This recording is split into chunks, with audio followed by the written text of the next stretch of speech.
tayo sa may, ayun, sa may pinaka-posti. Port pala dito. Saan? Ayun, oh, dami din pala. Ayun, sa mga bato-bato. Ikot muna tayo. Ayun, oh, sa ilalim, oh, dami, oh. Ayun siya. May solar. Palakol, summer place. So, ayan, oh. I love Palakol, summer place. Galang.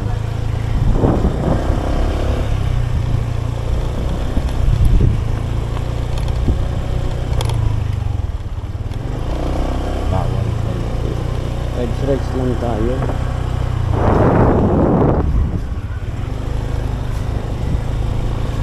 Dito tayo sa dulo na.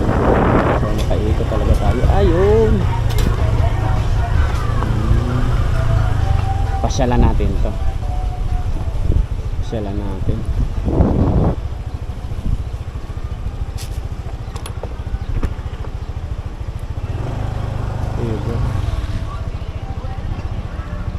Pwede mag-park ya tayo?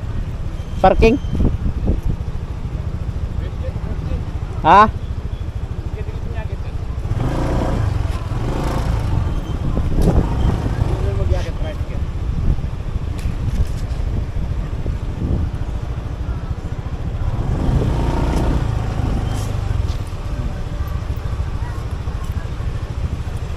So maganda dito.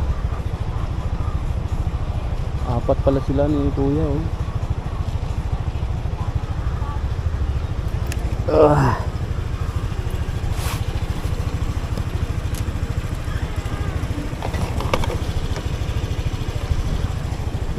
Sakit. Let's go.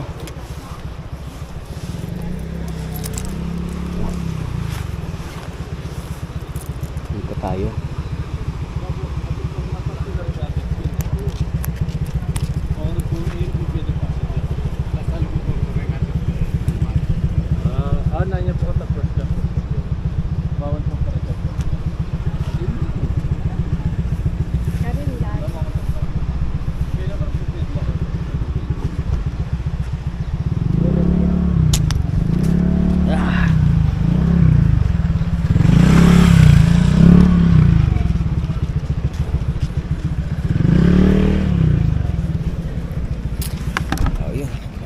Dulas tayo mga kalibre. Buti wala naman tayong sugat. Kaya lang kayo may music. Yan, vlog din siya. So yan, dito tayo ngayon sa Talagda ito. Dito sa taas, oh. Sa taas.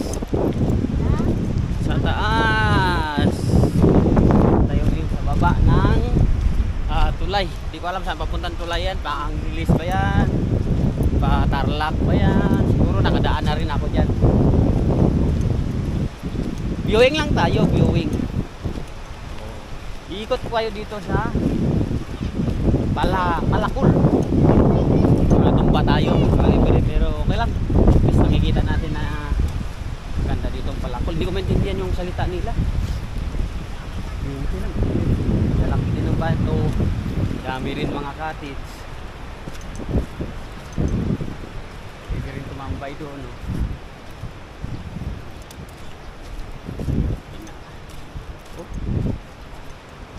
Ikot tayo. Lakad-lakad lang tayo kasi may time pa naman tayo, eh.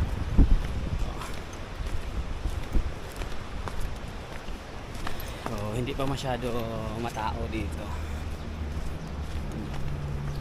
Pwede ka, may bayad din siguro dito. Oh, lakas ng hangin.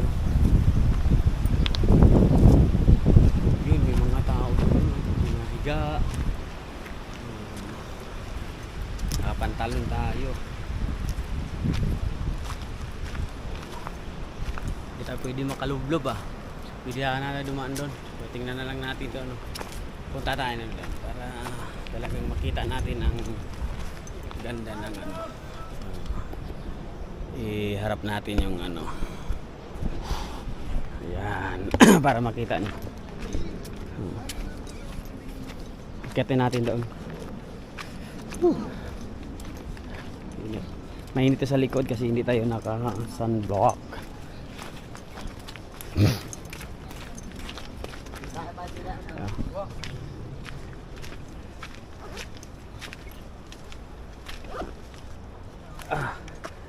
Akit sa bato dito. Tingin linaw oh. Pwede dito paliguan ano, kahit sa mga bata. Ito. Ganda siya. Dito naman dadaan. Nanta sa bato. Oh. Sulit dito, mga kalibre pagka magkapasyal kayo dito. So ingat lang dito, mataas din oh.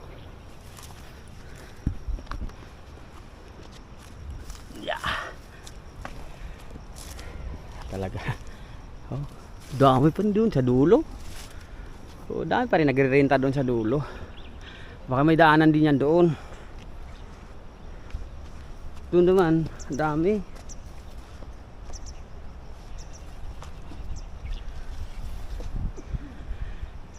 Oh.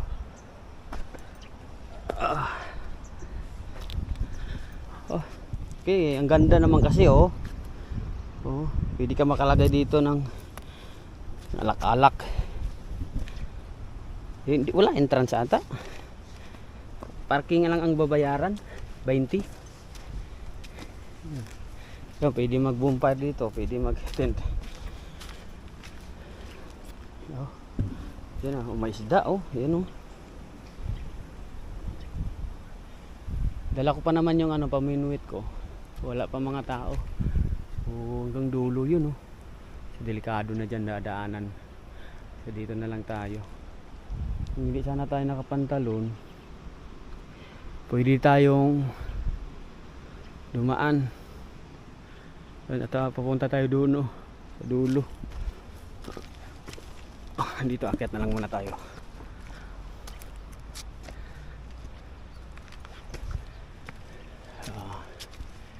Oh, di may makadaan naman. Hindi na. Dito na lang. Oh, may mga tao din pala doon oh.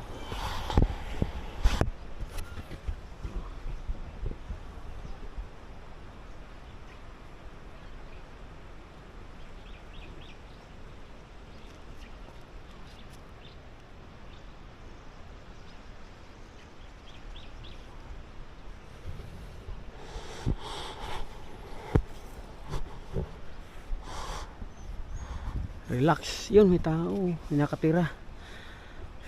Pwede, makaka-relax ka dito, may kalabaw. Hindi kayo nakakatakot dito mag-camping, no? Wala lang tent. Ito, may bahay naman doon sa dulo eh. Oh, grabe pa, hanggang doon nilagyan nila ng kubo-kubo. Siguro pag ano to, punong-puno to ng tao sa summer, no? Pasyalan natin uli ito sa ano, pagbalik natin dito mga April. Pupunta tayo ng Baguio tapos dadaan tayo dito. Oh. Balik tayo. Grabe. Yan, sa gustong magpasyal dito sa river. So maganda siya. Mayroon siyang babayaran doon na ano yun, environment fee 30, tapos yung parking sa motor 20, pero hindi ko alam kung magkano ang cottage dito. So siguro mura lang mga cottage dito. Ang daming cottage dito eh. So, hindi mabilang. Siguro madami talagang tao dito pumupunta, no. So, malinaw naman ang tubig kasi talagang ano siya eh. Tumatakbo talaga ang tubig. Hindi siya natigil, kaya malinis siya. So doon kanina may nakita tayong kalabaw doon. So, hanggang dulo yan oh. So, yan. Nakakalula yung ano, ang tulay oh. Yan oh, nakakalula eh no. So, malinis ang tubig, tingnan mo. Napakalinis siya. So, ang dami talaga oh. Malalaking ding bato. Hindi kaya to pag nabaha, hindi kaya to nataas ang tubig oh. Yung ano naman. Ang dami tao dito oh.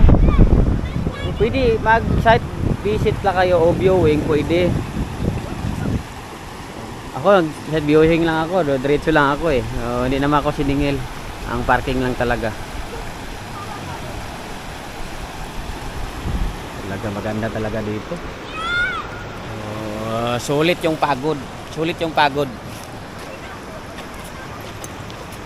Nakakapunta dito, tapos yung mga buhangin. Tapos nakakaupo ka dito sa cottage, nakaka-relax. Pwede ka lang umupo. Nakaka-relax talaga tayo dito. Bukas baka naman, may training naman tayo bukas. Panoorin yung video ko ha, para maganahan tayo. Maganahan tayo magaganito. Pero okay lang, enjoy naman. I-enjoy ko na lang yung mga ganitong mga travel kasi sa bawat pupunta ko mayroon tayong na-experience, tapos sa bawat pupuntahan natin, so mayroon tayong mga training para sa mga tropa natin talagang gustong matuto mag-repair ng board.